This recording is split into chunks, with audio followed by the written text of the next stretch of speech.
College எனக்கு என்னமோ ரொம்ப பயமா இருக்கு. இந்த ராத்திரியில இந்த இடத்துல நிக்கிறதுக்கு எனக்கு கூட தான் பயமா இருக்கு. நீ வெளியில சொல்லிட்ட, நான் சொல்லல.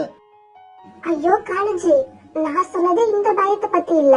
எங்க உங்க மனைவி கோரிக்கு விஷயம் தெரிஞ்சு அவங்க வந்துருவாங்களோன்னு தான் பயமா இருக்கு. கோமல், நம்ம காதலை பத்தி பேசி சந்தோஷமா இருக்க வேண்டிய நேரத்துல எதுக்கு அந்த கரடிய பத்தி பேசுற? நீங்க 1000 தான் சொன்னாலும் அவங்க எனக்கு அக்கா முறை வேணும். நீ இதுவரைக்கும் கோரியோட 5 முகத்தை தான் பாத்திருக்க, அதனாலதான் இப்படி பேசுற. நான் அவளோட 6வது முகத்தை அடிக்கடி பார்த்தவன். கோமல், சரி வா கிளம்புவோம், பஸ்ஸுக்கு வேற மணி ஆயிடுச்சு. என்னங்க, நில்லுங்க, என்னை விட்டு போகாதீங்க. ஐயோ கோமல், நான் நினைச்ச மாதிரியே ஆயிடுச்சு. சீக்கிரம் கிளம்பு, கோரி வந்துட்டா. காலுஜி, அவ கூட போகாதீங்க, நில்லுங்க. கோமல், வேகமா பாரு, கோரி வந்துகிட்டே இருக்கா. காலு, போகாதீங்க, என்னை விட்டு போகாதீங்க. காலு, போகாதீங்க, என்னை விட்டு போகாதீங்க. காலு, போகாதீங்க, என்னை விட்டு போகாதீங்க. காலு, போகாதீங்க, என்னை விட்டு போகாதீங்க. ராத்திரி தூக்கத்துல இருந்த கோரி இப்படி கத்தட்ட உடனே காலை எழுந்து உட்கார்ந்துச்சு. கோரி, ஏன் இப்படி கத்துற? நான் உன்னை விட்டு எங்கேயும் போகலையே, இங்கதானே இருக்கேன். காலுவோட குரலை கேட்டதும் கனவு கலைஞ்சு கண் வச்சுச்சு கோரிக்காகும். என்ன கோரி, தூக்கத்துல இப்படி கத்துற? ஏதாவது கனவு கண்டியா? ஆமா காலுஜி, நீங்க என்னை விட்டுட்டு இன்னொருத்தி கூட ஓடி போற மாதிரி ஒரு கெட்ட கனவு கண்டேன். என்னது, நான் இன்னொருத்தி கூட ஓடி போறேனா? இது கெட்ட கனவு இல்ல கோரி, என்னோட நீண்ட நாள் ஆசை. வீட்டுல யாரு இருக்கீங்க? யாருமா நீ? உனக்கு என்ன வேணும்? எனக்கு வீடு வாடகைக்கு வேணும். 2 night போர்ட பாத்துட்டு இங்க வந்தேன். அப்படியா? உங்க குடும்பத்துல எத்தனை பேருமா இருக்கீங்க? சார், எங்க குடும்பத்துல நானும் எங்க அம்மாவும் மட்டும்தான். எனக்கு இன்னும் கல்யாணம் ஆகல. இங்க பாருமா, வாடகை 2000 ரூபாய். 1 மாசம் வாடகை அட்வான்ஸா தரணும். வீட்டு ஓனர் புறா இப்படி சொல்ல மறுவார்த்தை பேசாம கோமல் பணத்தை எடுத்து கொடுத்துச்சு. சார், அப்புறம் இந்த காட்டுல கடற்கரை இருக்கிறதா கேள்விப்பட்டேன். அது எங்க இருக்கு? இங்க இருந்து இடது பக்கமா பறந்து போனா கொஞ்ச தூரத்திலே கடற்கரை வந்துரும். பாபா புறா வீட்டை வாடகைக்கு எடுத்த கோமல் இப்ப கடற்கரைக்கு வந்து உட்காந்து காத்து வாங்கிட்டு இருந்துச்சு. காலுஜி, வீட்டுல மளிகை ஜாமான் எதுவுமே இல்ல, சீக்கிரம் கடைக்கு போய் வாங்கிட்டு வாங்க. கோரி, கடைக்கு போய் மளிகை ஜாமான வாங்கி அதை தூக்கிக்கிட்டு வர்றதெல்லாம் எனக்கு பிடிக்காதுன்னு உனக்கு தெரியும்ல, அப்புறமும் ஏன் என்னையே கடைக்கு அனுப்புற? மளிகை ஜாமான் வாங்கிட்டு வர்றது பிடிக்காதா? அப்புறம் சாப்பிட மட்டும் எப்படி பிடிக்குது? சாப்பிடணும்னு நினைச்சா மளிகை ஜாமானோட வீட்டுக்கு வாங்க. கோரி இப்படி சொல்ல காலுக்காக எரிச்சலோட வீட்டை விட்டு கிளம்பிச்சு. இப்படி வீட்டை விட்டு கிளம்புற காலு கடற்கரை பக்கமா பறந்து வர அங்க உட்கார்ந்து இருந்த கோமலை பார்த்துட்டு நேரா அங்க போச்சு. நீங்க யாரு? உங்களை நான் இதுக்கு முன்ன இந்த கடற்கரையில பார்த்ததே இல்லையே. என் பேரு கோமல். எனக்கு இந்த காட்டுக்கு டிரான்ஸ்பர் ஆனதால இன்னைக்குதான் இங்க வந்தேன். அப்படியா? உங்க வீடு? பாபா புறா இருக்காருல்ல, அவர் வீட்டை தான் வாடகைக்கு எடுத்திருக்க. ஓஹோ, நீங்க மட்டும் தனியாவா தங்கி இருக்கீங்க? நான் தனியா தான் தங்கி இருக்கேன். இன்னும் கொஞ்ச நாள்ல எங்க அம்மாவும் வந்துருவாங்க. ஆமா, என்ன பத்தியே கேட்டுட்டு இருக்கீங்க? உங்களை பத்தி வேணா கொஞ்சம் சொல்லுங்களேன், நானும் தெரிஞ்சுக்கிறேன். என் பேரு காலு. இந்த காட்டுல நானும் தனியா தான் இருக்கேன். எனக்கும் இன்னும் கல்யாணம் ஆகல. என்னது, உங்களுக்கு இன்னும் கல்யாணம் ஆகலையா? ஆச்சரியமா இருக்கு. ஏன், என்ன பார்த்தா வயசான மாதிரி இருக்கா? இல்ல காலேஜி, நான் அந்த அர்த்தத்துல சொல்லல. இவ்வளவு ஸ்மார்ட்டா இருக்கிறவங்கள இன்னும் யாரும் லவ் பண்ணாம இருக்காங்களே, அதுதான் எனக்கு ஆச்சரியமா இருக்கு. கோமல் இப்படி சொன்ன உடனே காலுவுக்கு மயக்கமே வர மாதிரி ஆயிடுச்சு. கோமல், நீ ஒரு உண்மைய சொல்லிட்ட. இப்ப நான் ஒரு உண்மைய சொல்ல போறேன். அது என்ன தெரியுமா? நீயும் ரொம்ப ரொம்ப அழகா இருக்க. அந்த அழகுதான் காலேஜி எனக்கு ரொம்ப பிரச்சனையா இருக்கு. வெளியில எங்க போனாலும் என்னையே உத்து உத்து பாக்குறாங்க, கிண்டல் பண்றாங்க. அதனாலதான் நான் வெளியில எங்கும் போறதே இல்ல. இப்ப கூட மளிகை ஜாமான் வாங்க கடைக்கு போகணும். எனக்கு என்ன செய்யறதுனே தெரியல. அப்புறம் காலேஜி, என்னோட ஏடிஎம் கார்டு வேற எங்கேயோ மிஸ் ஆயிடுச்சு. என்கிட்ட இருந்த பணத்தை எல்லாம் வீட்டு வாடகைக்கும் அட்வான்ஸ்க்கும் கொடுத்துட்டேன். இப்ப மளிகை ஜாமான் வாங்க பணத்துக்கு என்ன பண்ணுவேன்? இந்த காலு இருக்கிறப்ப நீ ஏன் கோமல் கவலைப்படணும்? நீ நிம்மதியா வீட்டுக்கு போ, நான் மளிகை ஜாமானோட வரேன். இப்படி சொன்ன காலு மல்லிகை பொருட்களை வாங்க கடத்தெருவுக்கு போச்சு. இப்படி போன காலு கடத்தெருவுக்கு போய் அரிசி, கோதுமை மாவு, எண்ணெய் இப்படி எல்லா பொருட்களையும் வாங்குச்சு. பிறகு இப்படி வாங்கின பொருட்களை எல்லாம் கஷ்டப்பட்டு தூக்கிட்டு கோமல் வீட்டுக்கு போச்சு. அங்க கோரியும் மல்லிகை பொருட்களை வாங்க போன காலுவ காணுமேனு கோபத்துல இருந்துச்சு. பசி வயித்த கிள்ளுது. கடைக்கு போன காலுவ இன்னும் காணோம். இவ்வளவு நேரமா என்னதான் பண்ணிக்கிட்டு இருக்காரு? வரட்டும் வரட்டும், இன்னைக்கு இருக்கு காலுவுக்கு கச்சேரி. வீட்டுல கோரியோ ஒரு நாளைக்கு தேவையான மல்லிகை பொருட்களை எதிர்பார்த்துக்கிட்டு இருக்க காலு கோமல் வீட்டுக்கு 1 மாசத்துக்கு தேவையான மல்லிகை பொருட்களை கொண்டு போய் இறக்குச்சு. காலஜி, நீங்க இவ்வளவு பொருட்களை வாங்கிட்டு வருவீங்கன்னு நான் நினைக்கவே இல்ல. அப்புறம் காலஜி, குளிக்க என்ன சோப் வாங்கிட்டு வந்தீங்க? காலு தான் வாங்கிக்கிட்டு வந்த சோப்பு பேரை சொல்ல, காலஜி நான் அந்த சோப் போட மாட்டேன். Komal, so sorry. தோ இப்பவே கடைக்கு போய் சோப்பை மாத்திக்கிட்டு வந்துடுறேன். இப்ப வேண்டாம் காலஜி, நாளைக்கு காலையில வரப்ப நான் சொல்ற சோப்பை வாங்கிக்கிட்டு அப்படியே நல்ல காஸ்ட்லியான ஃபேஸ் கிரீம் வாங்கிட்டு வாங்க. எப்படியாவது கோமலோட போன் நம்பரை வாங்கணுமே. இவ்வளவு செலவு பண்ணிட்டு போன் நம்பரை கூட வாங்கலன்னா காலுவுக்கு ரொம்ப அசிங்கம். என்ன காலஜி, ஏதோ யோசனையா இருக்கீங்க? ஒண்ணுமில்ல, உன்னோட போன் நம்பர் இருந்தா காலையில வர்றப்ப இன்னும் வேற ஏதாவது தேவையான்னு கேட்கலான்னு நினைச்சேன். இவ்வளவுதானா?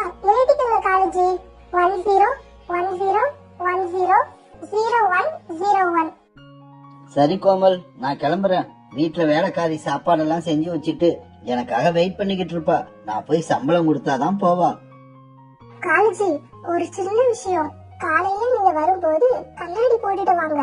உங்க முகத்துக்கு கண்ணாடி போட்டா ரொம்ப அழகா இருக்கும். காலுவுக்கு வீட்டுக்கு போற வழியில எல்லாம் கோமலோட குரல் காதுல ஒலிச்சுக்கிட்டே இருந்தது. காலுஜி, காலையில போன நீங்க இப்பதான் வரீங்க, அதுவும் வெறுங்கையோட வரீங்க. இப்ப நான் எதான் சாப்பிடுறது? நீங்க வழியில எதையாவது வயிறு ஃபுல்லா சாப்பிட்டிருப்பீங்க. என்ன கோரி இப்படி சொல்லிட்ட? நானும் பசியில தான் இருக்கேன். என் ஃப்ரெண்டு சாப்பிட்டுட்டு போன்னுதான் சொன்னான். இருந்தாலும் நீ பக்கத்துல இல்லாம சாப்பிட்டா ஒரு பருக்க கூட என் வயித்துல இறங்காதுங்கிறது உனக்கு தெரியாதா கோரி? இப்ப நம்ம வீட்ல ஒரே ஒரு நெற்கதிர் மட்டும்தான் இருக்கு, வாங்க அதை சாப்பிடுவோம். இப்ப அந்த நெற்கதிர 2 பேரும் சாப்பிட்டாங்க. இப்படி சாப்பிட்டதுக்கு அப்புறம் கோரி படுத்து தூங்கிடுச்சு. ஆனா தூங்காம விழிச்சுக்கிட்டு இருந்த காலுக்காக கோமலுக்கு போன் பண்றதுக்காக பக்கத்து ரூமுக்கு போச்சு. ஹலோ ஹலோ, யார் பேசுறது? நான் தான் காலு பேசுறேன். காலுஜி, இதுதான் உங்க நம்பரா? நான் இத சேவ் பண்ணிக்கிறேன். கோமல், நீ என்னோட நம்பரை இப்பதான் சேவ் பண்ணுற. ஆனா நான் பார்த்த நிமிஷத்திலேயே உன்னை என் இதயத்துல சேவ் பண்ணிட்டேன். காலுஜி, நீங்க பேசுறது எனக்கு கவிதை மாதிரி இருக்கு. ஆமா, தூங்கிட்டியா என்ன? இல்ல, இப்பதான் உங்களை நினைச்சுக்கிட்டே இருந்தேன். நீங்களே போன் பண்ணிட்டீங்க. சரி, நாளைக்கு நான் வீட்டுக்கு வர்றப்ப உனக்கு சாப்பிட என்ன வேணும்? எனக்கு ரசகுல்லா வாங்கிட்டு வாங்க, அதுதான் எனக்கு ரொம்ப பிடிக்கும். இப்படியே காலுக்காகவும் கோமலும் மணிக்கணக்கா பேசிக்கிட்டே இருந்தாங்க. சரி கோமல், பேசுனது போதும்னு நினைக்கிறேன். நாளைக்கு நேர்ல பார்த்து பேசிப்போம். ஓகே காலுஜி, அப்புறம் என்னோட குளிக்கிற சோப்பையும் ஃபேஸ் கிரீமையும் மறந்துடாதீங்க.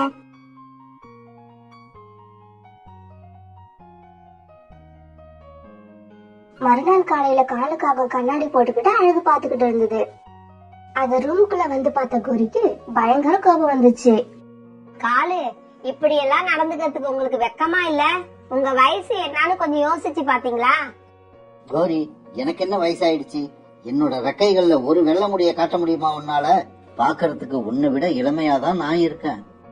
சரி சரி, எப்படியாவது இருந்துட்டு போங்க. வர்றப்ப எனக்கு 2 சமோசா வாங்கிட்டு வாங்க. சமோசா சாப்பிட்டு ரொம்ப நாள் ஆகுது. பிறகு காலுக்காக வீட்டை விட்டு கிளம்பி வெளியில வந்தது. வழியில சோனா குருவியும் கிளியும் நின்னு குரல் கொடுக்கறத பார்த்த காலுக்காக அவங்க கிட்ட போச்சு. என்ன விஷயம்? சீக்கிரம் சொல்லுங்க, நான் கொஞ்சம் அவசரமா போகணும். காலண்டா, மாப்பிள்ள மாதிரி மேக்கப் போட எங்க இவ்வளவு அவசரமா போறீங்க? நானா? நான் நதி பக்கம் போறேன். நதி பார்க்க போறியா? இல்ல நேத்து நம்ம காட்டுக்கு புதுசா வந்துச்சே கோமல் காகம், அத பார்க்க போறியா? சோனா, கிளி, சாதாரண விஷயத்த நீங்க 2 பேரும் சேர்ந்து பெரிய விஷயம் ஆக்கிடாதீங்க. நேத்து நீ அந்த காகம் வீட்டுக்கு போனதை நானே பார்த்தேன். ஓ கோமலா, அது யாரும் இல்லாத ஒரு அனாதை. அப்புறம் எங்க இனம் வேற, அதனாலதான் நேத்து அதை பார்க்க வீட்டுக்கு போனேன். அப்படியா காலண்ணா? நேத்து நீங்க மல்லிகை ஜாமான் வாங்கி தூக்கிட்டு போறத கூட நான் பார்த்தேன். அட பாவிகளா, உங்களுக்கெல்லாம் வேற வேலையே இல்லையா? அதுவா சோனா, கோமல் இந்த காட்டுக்கு புதுசா வந்திருக்கு இல்லையா, அதனால அதுக்கு கடை எங்க இருக்குன்னு தெரியல. சரி ஒரு உதவி பண்ணுவோமே அப்படின்னு நினைச்சு நான் போய் வாங்கிட்டு வந்து கொடுத்தேன். இப்படி சொல்லிட்டு காலுக்காகும் அந்த இடத்தை விட்டு சீக்கிரமா பறந்து போச்சு. இந்த மாதிரி பறவைகளுக்கெல்லாம் வேற வேலையே இல்ல போல இருக்கு. அடுத்தவங்களை நோட் பண்றதையே வேலையா வச்சிருக்காங்க. நான் யாருக்கும் தெரியாதுன்னு நினைச்சுக்கிட்டு இருக்கேன். கடைசியில பார்த்தா ஊருக்கே தெரிஞ்சிருக்கு. போற வழியில ஒரு ஸ்வீட் கடையில ரசகுல்லாவும் ஒரு மல்லிகை கடையில சோப்பும் ஃபேஸ் கிரீமும் வாங்கிட்டு கோமல் வீட்டுக்கு போச்சு. காலஜி, சீக்கிரம் ரசகுல்லாவை கொடுங்க, எனக்கு ரொம்ப பசிக்குது. காலு உடனே ரசகுல்லாவை கொடுக்க அத கோமல் சாப்பிட்டுச்சு. கோமல், நீ கேட்ட சோப்பும் ஃபேஸ் கிரீமும் இதுல இருக்கு. அலா காலஜி, நான் என் போனுக்கு ரீசார்ஜ் பண்ண சொல்ல மறந்துட்டேன். என்னோட ஏடிஎம் கார்டு தொலைஞ்சதுல பாவம் உங்களுக்கு தான் அதிகமா செலவு வைக்கிறேன். கோமல், நீ இப்படி எல்லாம் பேசக்கூடாது. எனக்கு இதெல்லாம் ஒரு விஷயமே இல்ல. ஒரு நிமிஷம் இரு, இப்பவே போய் ரீசார்ஜ் பண்ணிட்டு வந்துடுறேன். இப்படி சொன்ன காலு ரீசார்ஜ் பண்ண வெளியில போச்சு. காலு போய் கொஞ்ச நேரத்துக்கெல்லாம் கோமலோட அம்மா கிட்ட இருந்து கோமலுக்கு போன் வந்தது. கோமல், நீ இப்ப எங்கடி இருக்க? நான் இருக்கிறது இருக்கட்டும், என்னை தேடிக்கிட்ட வீட்டுக்கு போலீஸ் வந்துடா. ஆமாண்டி, தினமும் போலீஸ் வருது. நீ கல்யாணம் பண்ணிக்கிறேன்னு சொல்லி ஒருத்தங்கிட்ட 2 லட்சம் ரூபாய் வாங்கி ஏமாத்தினல்ல, அவன் போலீஸ்ல கம்ப்ளைண்ட் கொடுத்துட்டான். தினமும் போலீஸ் வந்து நீ எங்கன்னு கேட்டு தொல்லை பண்றாங்க. அம்மா, இன்னும் ஒரு 4-5 நாள் எப்படியாவது அட்ஜஸ்ட் பண்ணுங்க. இங்க காலையில ஒரு கிழமை மாட்டிருக்காரு. காலுக்கிட்ட இருந்து மொத்தமா ஒரு அமௌண்ட் அடிச்சுட்டு வந்துடுறேன். அப்புறமா நம்ம 2 பேரும் கிளம்பி வேற ஏதாவது ஒரு காட்டுக்கு ஓடி போயிடலாம். கோமல் வீட்டை விட்டு கிளம்பின காலு ரீசார்ஜ் பண்ற கடைக்கு போச்சு. இப்படி கடைக்கு போன காலு கோமலோட மொபைல் நம்பருக்கு 500 ரூபாய்க்கு ரீசார்ஜ் பண்ணுச்சு. இந்த நம்பர் அந்த கோமல் காகத்தோட நம்பர் தானே? ஆமா, இது கோமல் காகத்தோட நம்பர் தான். இது கோமல் காகத்தோட நம்பர்னு உனக்கு எப்படி தெரியும்? ஒரு நாள் நம்ம கடைக்கு ரீசார்ஜ் பண்ண வந்திருந்தது. கோமல் ரொம்ப அழகா இருந்துச்சு. அதனால கோமலோட முகமும் அந்த நம்பரும் என் நெஞ்சில அப்படியே பதிஞ்சு போயிடுச்சு. பிறகு காலுக்காக கோமல் வீட்டுக்கு பறந்து போச்சு. பாக்குறவன்லாம் கோமல் அழகு அழகுன்னு சொல்றாங்க. இனி எதுக்காகவும் வீட்டை விட்டு வெளியில வராதுன்னு கோமல்கிட்ட சொல்லி வைக்கணும். இப்படி நினைச்சுக்கிட்டே போன காலு மறுபடியும் கோமல் வீட்டுக்கு போச்சு. காலேஜி, எனக்கு ஒரு தேவைனா இப்படி உடனே நிறைவேற்றுறீங்க. அதனால நான் இப்ப ஒரு முடிவுக்கு வந்துட்டேன். என்ன முடிவு கோமல்? நான் உங்களை கல்யாணம் பண்ணிக்க முடிவு பண்ணிட்டேன். இத கேட்ட காலுவுக்கு ரொம்ப சந்தோஷமா இருந்தாலும் கோரியை என்ன பண்றதுன்னு நினைக்கும் போது காலுவுக்கு கொஞ்சம் குழப்பமாவே இருந்துச்சு. அப்புறம் காலேஜி, உங்க வீடு எவ்வளவு பெருசு? இன்னைக்கு நானும் உங்க கூட வந்து உங்க வீட்டை பார்க்க போறேன். கோமல் திடீர்னு இப்படி சொன்ன உடனே காலுவுக்கு ரொம்ப பயமாயிடுச்சு. ஏன்னா கோரி வீட்ல இருக்கப்ப கோமல் அங்க வந்தா என்ன ஆகும்னு காலுவுக்கு நல்லாவே தெரியும். கோமல், அது உன்னோட வீடு, நீ எப்ப வேணாலும் வரலாம். இருந்தாலும் இன்னைக்கு எனக்கு வெளியில கொஞ்சம் வேலை இருக்கு. நீ இன்னும் ஒரு நாள் வீட்டுக்கு வரலாம். காலேஜி, சரி நான் இன்னைக்கு வரல, ஆனா நாளைக்கு வருவேன். சரி வா, ஆனா மதியத்துக்கு அப்புறம் வா, அப்பதான் வீட்டுக்கு நானும் வருவேன். சரி காலேஜி, நம்ம கல்யாணத்தை பத்தி நீங்க எதுவும் சொல்லவே இல்லையே. உங்களுக்கு என்ன கல்யாணம் பண்ண இஷ்டம் இல்லையா? என்ன கோமல் இப்படி கேட்டுட்ட? உன்னை கல்யாணம் பண்ண நான் கொடுத்து வச்சிருக்கணும். இருந்தாலும் கோரிய என்ன பண்றதுன்னு தான் யோசிச்சுக்கிட்டு இருக்கேன். கோரியா? யார் கோரி? கோமல், கோரிங்கிறது என் வீட்டு வேலைக்காரி பேரு. ரொம்ப நாளா என் வீட்டுல வேலை பாக்குறா. திடீர்னு எப்படி வேலையை விட்டு நிப்பாட்டுறது, அதுதான் யோசிக்கிறேன். காலேஜி, அவங்களை எதுக்காக வேலையை விட்டு நிறுத்தணும்? நமக்கு கல்யாணம் ஆனதுக்கு அப்புறமும் அவங்களே தொடர்ந்து வேலையில இருக்கட்டும். நீங்க வீட்டுல இல்லாதப்ப எனக்கும் பேச்சு துணைக்காகும். சரி கோமல், நான் கிளம்புறேன். போறப்ப சமோசா வேற வாங்கிட்டு போகணும். சமோசாவா? யாருக்கு? சமோசாவா? அது என் வீட்டுல வேலை செய்யற கோரிக்கு தான். காலேஜி, நீங்களும் எவ்வளவு நல்லவங்களா இருக்கீங்க. வீட்டுல உள்ள வேலைக்காரிக்கெல்லாம் சமோசா வாங்கிட்டு போய் தரீங்க. பிறகு காலு கோமல் வீட்டை விட்டு கிளம்பி பறந்து போச்சு. வழியில ஒரு சமோசா கடையில நின்னு 2 சமோசாவும் வாங்கிச்சு. காலுஜி, என்ன ஞாபகம் வச்சிருந்து இந்த சமோசா வாங்கிட்டு வந்ததுக்கு ரொம்ப தேங்க்ஸ். சமோசா ரொம்ப சூப்பரா இருக்கும் கோரி. சுட சுட வாங்கிட்டு வந்திருக்கேன், சீக்கிரம் சாப்பிடு. வாங்க காலு, 2 பேரும் சாப்பிடுவோம். எனக்கு வேண்டாம் கோரி, நீ சாப்பிடு. காலு, உங்களை பார்க்க வச்சுக்கிட்டு என்னால எப்படி சாப்பிட முடியும்? வாங்க, ஆளுக்கு ஒன்னா சாப்பிடுவோம். பிறகு 2 பேரும் ஆளுக்கு ஒரு சமோசாவை சாப்பிட்டு முடிச்சாங்க. பிறகு ராத்திரி ஆச்சு. கோரி, இன்னைக்கு சீக்கிரமா படுக்கணும், எனக்கு தூக்கமா வருது. என்ன காலேஜி, இன்னைக்கு இவ்வளவு சீக்கிரமா படுக்கணும்னு சொல்றீங்க? நான் கொஞ்ச நேரம் பேசிட்டு இருக்கலாம்னு பார்த்தேன். கோரி, எனக்கு உடம்பெல்லாம் வலிக்குது, தூங்கணும் போல இருக்கு. நான் வேணும்னா உடம்ப அமுக்கி விடவா காலேஜி? ஐயோ கோரி, நீ எனக்காக எதையும் செய்ய வேண்டாம், தூங்குனா போதும். காலு இப்படி சொல்ல கோரி படுத்து தூங்குச்சு. கொஞ்ச நேரம் போனதுக்கு அப்புறம் காலு கூட்ட விட்டு எழுந்திருச்சு. மெதுவா கோரி கிட்ட போன காலு கோரியோட கண்கள் மூடி இருக்கா இல்லையான்னு பார்த்துச்சு. தூங்கிடுச்சு கோரி, தூங்கிடுச்சு. இப்படி சொன்ன காலுக்காகவும் கோமல் காகத்துக்கு போன் போட்டது. காலேஜி, என்ன ஞாபகம் வச்சிருந்து போன் போட்டதுக்கு ரொம்ப தேங்க்ஸ். என்ன இதுக்கெல்லாம் தேங்க்ஸ் சொல்லிக்கிட்டு? அப்புறம் ஒரு முக்கியமான விஷயம், மொபைல் ரீசார்ஜ் பண்ற கடை வச்சிருக்க கிளி, இனிமே அது கடைக்கு நீ எப்பவும் போக கூடாது. ஏன் காலேஜி, என்னாச்சு? அந்த முட்டைக்கண்ண கிளி பேச்சுக்கு பேச்சு கோமல் ரொம்ப அழகு, கோமல் ரொம்ப அழகுன்னே சொல்லிக்கிட்டு இருக்கான். அடுத்தவன்லாம் உன்னை இப்படி சொன்னா எனக்கு ரொம்ப கோபம் வருது. காலேஜி, இதுக்கப்புறம் அந்த கடை பக்கம் நான் போகவே மாட்டேன். எனக்கு நீங்க தான் காலேஜி முக்கியம். அப்புறம் உன்னோட ஹவுஸ் ஓனர் புறா இருக்குதே, அது கூட ஒரு மோசமான புறா தான். பெண்பறவைகள் வந்தாலே தேவையில்லாம பேச்சு கொடுக்கும், அதுகிட்டையும் பார்த்து ஜாக்கிரதையா நடந்துக்க. காலேஜி, இன்னும் எத்தனை நாள் இந்த வீட்டுல நான் இருக்க போறேன்? கல்யாணத்துக்கு அப்புறம் நான் தான் உங்க வீட்டுக்கு வந்துருவேனே.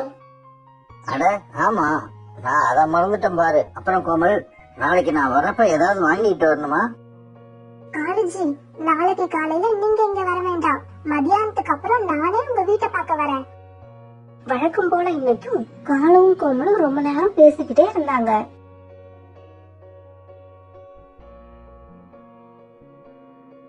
மறுநாள் காலையில காலு சீக்கிரமா எழுந்திருச்சு.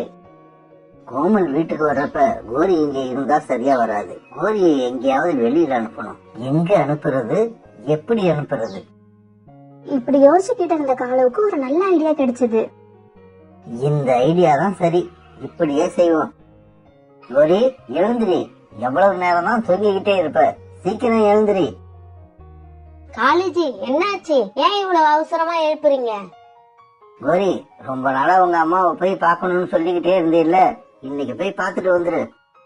காலேஜி, உண்மையாவா சொல்றீங்க? என் காதை என்னாலேயே நம்ப முடியல. எங்க அம்மா வீட்டுக்கு போகணும்னு சொன்னாலே திட்டுவீங்க. இன்னைக்கு எப்படி காலேஜி நீங்களாவே போகணும்னு சொல்றீங்க? அதுவா, நீ உங்க அம்மா மேல வச்சிருக்க பாசத்தையும் உங்க அம்மா உன் மேல வச்சிருக்க பாசத்தையும் இத்தனை நாள் நான் புரிஞ்சுக்கவே இல்ல, இன்னைக்குதான் புரிஞ்சுக்கிட்டேன். காலு, அப்படின்னா நீங்களும் என் கூட வாங்கலாம். எங்க அம்மா உங்களை பார்த்தா ரொம்ப சந்தோஷப்படுவாங்க. இல்ல கோரி, என்னால இன்னைக்கு வர முடியாது. இன்னைக்குன்னு பார்த்து எனக்கு ஒரு முக்கியமான வேலை இருக்கு. இந்த பணத்தை வச்சுக்க. உங்க அம்மா வீட்டுக்கு போறப்ப வெறுங்கையோட போகாம ஏதாவது வாங்கிட்டு போ. காலு இப்படி சொல்ல கோரி ரொம்ப சந்தோஷமா அந்த பணத்தை எடுத்துட்டு கிளம்பி போச்சு. கோரி போய் கொஞ்ச நேரத்துக்கெல்லாம் கோமல் கிட்ட வந்து காலுக்காகத்துக்கு போன் வந்தது. கோமல், கோமல், நீ இப்ப தாராளமா வீட்டுக்கு வரலாம். நான் உனக்காக வெயிட் பண்ணிக்கிட்டு இருக்கேன். காலேஜி, உங்ககிட்ட ஒரு முக்கியமான விஷயம் சொல்லணும். ஆனா அதை எப்படி சொல்றதுன்னு தெரியல. சாதாரண விஷயமா இருந்தா நேர்ல வந்து சொல்லு, ரொம்ப முக்கியமான விஷயமா இருந்தா போன்லயே சொல்லு. காலு இருங்க, நான் நேர்ல வந்து சொல்றேன். கோமல் இப்படி சொல்லிட்டு போனை கட் பண்ணி வச்சிருச்சு. கோமல் முக்கியமான விஷயம்னு சொன்ன உடனே காலுக்காகத்துக்கு ரொம்ப குழப்பமாயிருச்சு. ரொம்ப முக்கியமான விஷயமா? அப்படி என்ன கோமலுக்கு இப்ப ரொம்ப முக்கியமான விஷயம்? காலு இப்படி யோசிச்சுக்கிட்டு இருக்கும் போது கோமல் காலு வீட்டுக்கு வந்துருச்சு. கோமல், ரொம்ப முக்கியமான விஷயம்னு சொன்னீங்க, என்ன அது? காலு இப்படி கேட்டதுக்கு கோமல் எந்த பதிலும் சொல்லாம அழுதுகிட்டே இருந்தது. கோமல், இந்த கால் உயிரோட இருக்கிற வரைக்கும் உன் கண்ணுல கண்ணீரே வரக்கூடாது. சொல்லு, நீ அழுகுற அளவுக்கு என்ன விஷயம் நடந்தது? காலேஜி, எங்க அம்மாவை ஹாஸ்பிட்டல்ல சேர்த்திருக்காங்களா? அப்படியா? என்னாச்சு உங்க அம்மாவுக்கு? எங்க அம்மாவுக்கு இதயம் துடிச்சுக்கிட்டே இருக்கும். உயிரோட இருக்கிற எல்லாருக்கும் இதயம் துடிச்சுக்கிட்டே தான் இருக்கும். உங்க அம்மா ஏன் இதுக்கெல்லாம் ஹாஸ்பிட்டல் போறாங்க? ஐயோ காலேஜி, எங்க அம்மாவுக்கு எல்லாரும் மாதிரியும் துடிக்கல, ரொம்ப வேகமா துடிக்குதாம். அதை சரி செய்யணும்னா ஒரு ஆபரேஷன் செய்யணுமா? ஒரு ஆபரேஷன் தானே கோமல், செஞ்சுக்க வேண்டியது தானே. காலேஜி, அந்த ஆபரேஷனுக்கு 1 லட்சம் ரூபாய் செலவாகும். நான் அவ்வளவு பணத்துக்கு எங்க போவேன்? எங்க அம்மா என்னை விட்டு போயிடுவாங்க போல இருக்கு. கோமல், காலு இருக்கிறப்ப நீ இந்த மாதிரி எல்லாம் பேசவே கூடாது. நீ எதையும் செய்ய வேணாம், இந்த காலு எல்லாத்தையும் பாத்துப்பான். இப்படி சொன்ன காலு லாக்கரை திறந்து அதுல இருந்து 1 லட்சம் ரூபாய் எடுத்துக்கிட்டு வந்து கோமல் கிட்ட கொடுத்துருச்சு. இதுல 1 லட்சம் ரூபாய் இருக்கு, இதை எடுத்துக்க, நானும் வரேன், உங்க அம்மாவை போய் பார்த்து கொடுத்துட்டு வருவோம். காலு இப்படி சொன்ன உடனே கோமலுக்கு அதிர்ச்சி ஆயிடுச்சு. இருந்தாலும் சமாளிச்சுக்கிட்டு இப்படி பேச ஆரம்பிச்சது. காலு, எங்க அம்மாவுக்கு இதயம் ஏற்கனவே வீக்கா இருக்கு. இதுல என் கூட ஒரு ஆண் பறவைய பார்த்து அந்த அதிர்ச்சியில அவங்களுக்கு ஏதாவது ஆயிட்டா என்ன பண்றது? கோமல், இத நான் யோசிக்கவே இல்ல. சரி, நீ மட்டும் போயிட்டு வா, போன உடனே அம்மாவுக்கு எப்படி இருக்குன்னு போன் பண்ணு. காளி இப்படி சொல்ல கோமல் அந்த பணத்தை எடுத்துக்கிட்டு பறந்து போச்சு. பிறகு அன்னைக்கு சாயங்காலம் ஆச்சு. அம்மா வீட்டுக்கு போன கோரிக்காக திரும்பி வந்துச்சு. என்ன கோரி, அத்தை எப்படி இருக்காங்க? அம்மா நல்லாதான் இருக்காங்க. ஆனா நீங்க வராததுதான் அவங்களுக்கு பெரிய குறை. அப்புறம் காலேஜி, வீட்டுக்கு யாராவது புதுசா வந்தாங்களா? யாரும் வரலையே. ஏன், எதுக்கு கேக்குற? இல்ல, நம்ம வீட்டுக்குள்ள ஏதோ சென்ட் வாசனை வராப்புல இருந்துச்சு, அதனாலதான் கேட்டேன். ஓ அதுவா, நம்ம காட்டுக்கு புதுசா கோமல்னு ஒரு காகம் வந்திருக்கு. அது நம்ம வீடு ரொம்ப பெரிய வீடுன்னு கேள்விப்பட்டு நம்ம வீட்டை பார்க்க வந்தது. ஆனா நான் கோரி வீட்டுல இல்லாதப்ப யாருக்கும் வீட்டுக்குள்ள வர பர்மிஷன் இல்லைன்னு சொல்லி திருப்பி அனுப்பிட்டேன். நான் செஞ்சது சரிதானே கோரி? காலுவா இப்படி பேசுறது? என்னால நம்ப முடியலையே. 2 நாளா நம்ம காலேஜ் கண்ணாடி எல்லாம் வேற மாட்டிக்கிட்டு கோமாளி மாதிரி தெரிஞ்சுக்கிட்டு இருக்கு. நாளைக்கு காலையில வெளியே போய் விசாரிச்சாதான் உண்மை என்னன்னு தெரிய வரும். அன்னைக்கு ராத்திரி ஆச்சு. கோரிக்காக ரொம்ப தூரம் பறந்து வந்த களைப்புல நல்லா தூங்கிடுச்சு. மெதுவா பக்கத்து ரூமுக்கு போன காலு கோமலுக்கு போன் போட்டுச்சு. The subscriber is currently switched off. Please try after some time. इस समय उपभोक्ता का मोबाइल. என்ன இது, போன் சுவிட்ச் ஆஃப் பண்ண வருது? ஹாஸ்பிட்டல்ல இருக்கிறதால கோமல் போனை சுவிட்ச் ஆஃப் பண்ணி இருக்குமோ? இப்படியே யோசிக்கிட்டு அந்த காலுக்காக அப்படியே தூங்கிடுச்சு. மறுநாள் காலையில கோமல் காகம் கூட இருந்த வீட்டுக்கு முன்னால 2 போலீஸ் நின்னுகிட்டு இருந்தாங்க. சார், நீங்க ஏன் இங்க நின்னுகிட்டு இருக்கீங்க? இந்த வீட்டுல குடியிருந்த கோமல் காகத்து மேல 10 சீட்டிங் கேஸ் இருக்கு. அதனால அதை கைது பண்ண இங்க வந்தப்ப நாங்க வர்றது தெரிஞ்சு இங்க இருந்து எப்படியோ எஸ்கேப் ஆயிடுச்சு. நாங்க இப்ப கோமல் காகத்தை தேடிக்கிட்டு தான் இங்க வந்திருக்கோம். கோமல் காகத்தை நாங்க கைது பண்ணாம விட மாட்டோம். போலீஸ் இப்படி சொன்னதை கேட்ட புறாவும் கிளியும் சத்தம் போட்டு அழ ஆரம்பிச்சாங்க. போச்சு போச்சு, என் பணம் எல்லாம் போச்சு. 1 மணி நேரத்துல திருப்பி தரேன்னு சொல்லி என்கிட்ட வாங்கின 20,000 எடுத்துக்கிட்டு இந்த கோமலுக்காக எங்கேயோ ஓடி போயிடுச்சு. இன்னைக்கு காலையில திருப்பி தரேன்னு சொல்லிட்டு நேத்து ராத்திரி கோமல் என்கிட்ட வாங்கின 10,000 ரூபாய நான் யாருகிட்ட போய் வசூல் பண்ணுவேன்? இவங்க இப்படி அழுதுகிட்டு இருக்கத பார்த்த சோனா குருவி நேரா அவங்க கிட்ட போய் நடந்தது என்னன்னு விசாரிச்சது. புறாவும் கிளியும் நடந்த எல்லாத்தையும் சோனா கிட்ட சொன்னாங்க. உங்ககிட்டயே கோமல் இவ்வளவு ஏமாத்திருக்குன்னா காலண்ணா கோமல் வீட்டுக்கெல்லாம் போய்கிட்டு இருந்ததே, அவரு எவ்வளவு கொடுத்து ஏமாந்தாரோ. வாங்க காலண்ணா கிட்ட போய் விஷயத்த சொல்லுவோம். பிறகு சோனா, புறா, கிளி இப்படி எல்லாரும் கால வீட்டுக்கு போனாங்க. கால வீட்டுக்கு போன இவங்க காலுக்காகத்துக்கிட்டையும் கோரிக்காகத்துக்கிட்டையும் போலீஸ் வந்ததுல இருந்து நடந்தது எல்லாத்தையும் சொன்னாங்க. இது எல்லாத்தையும் கேட்ட காலுக்காகவும் நாமளும் நல்லா ஏமாந்துட்டோம்னு நினைச்ச உடனே கண்ணீர் விட்டு அழுதுது. காலுக்காக கண்ணீர் விடுத பார்த்த கோரிக்காகவும், ஐயோ காலேஜி, நீங்க ஏன் அழுவுறீங்க? நீங்க அழறத பார்த்தா நீங்களும் வீட்டுல இருந்த பணத்தை எல்லாம் தூக்கி கொடுத்த மாதிரி இருக்கு. இப்படி கேட்டுக்கிட்டே போய் பீரோவை கோரி திறந்து பார்க்க அங்க 1 ரூபாய் கூட பணம் இல்ல.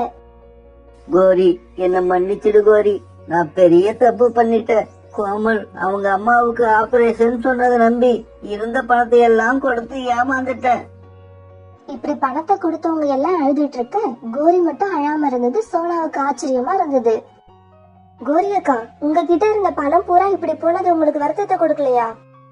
சோனா, இப்ப ஏமாந்த பணம் பூரா காலேஜ் சம்பாரிச்சதுதான். காலு கொடுத்த பணத்துல செலவை சிக்கனம் பண்ணி நான் சேர்த்து வச்ச பணம் அது.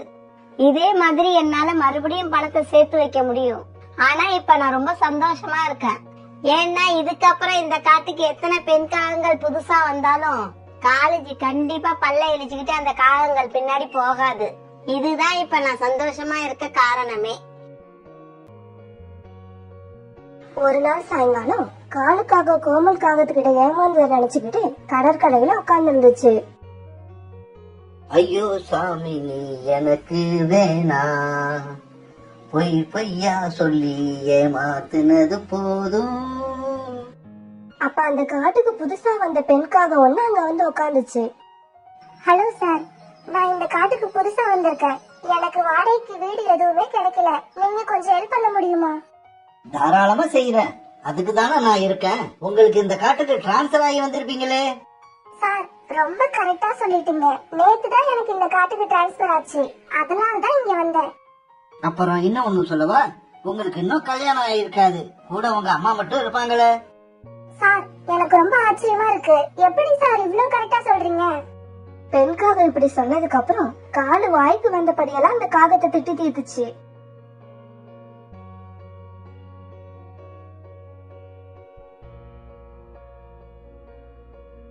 அதனால அந்த பெண்காக அழுதுகிட்டே அந்த இடத்த விட்டு போச்சு.